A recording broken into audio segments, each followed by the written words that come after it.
The Middle East is spiraling into chaos, and now Kuwait is under attack again.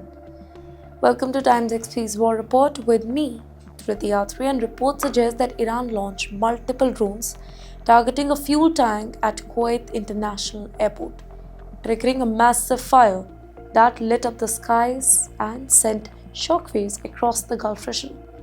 Here, authorities say that emergency protocols were activated within minutes. Fire crews, they rushed in, battling intense flames near critical fuel storage areas, and they managed to bring the blaze under control before it spreads further. Well, let me tell you, the initial reports indicate that there is no major casualty though. But the scale of the fire and location of the strike, it have raised serious alarm about passenger safety and airport operation. Flights were reportedly delayed or rerouted as a precaution, adding to the whole chaos. This particular attack is being seen as a direct signal from Iran, perhaps a warning that the conflict is no longer limited to a few hotspots. Coming amid the rising tension with the United States and Israel, the strike shows that Gulf nations are now firmly in danger zone. Kuwait, which hosts the key US military facility, all of a sudden finds itself on the front line of a widening war.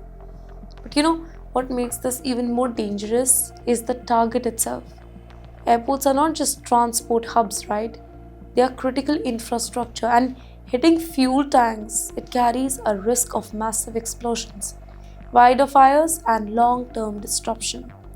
Here, experts warn that such strikes, they could impact global aviation route, oil supply chain, and regional stability if they continue.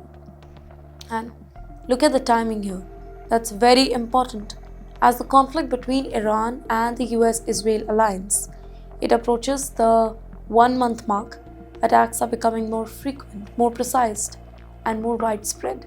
From missile strikes to drone swarm, the battlefield is now expanding, and no country in the region feels completely safe anymore.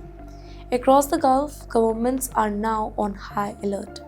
Air defenses are being reinforced, military bases are tightening security, and emergency services are preparing for worst-case scenario. In the meantime, civilians, they are left watching the skies, really unsure of where the next strike might land. One thing is clear here, ladies and gentlemen, this is no longer a contained conflict. With Iran striking deeper and wider, and key allies responding, the whole Middle East is moving towards a much bigger confrontation.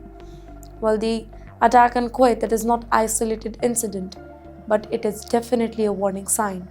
And now the biggest question hangs in the air. Who will be next?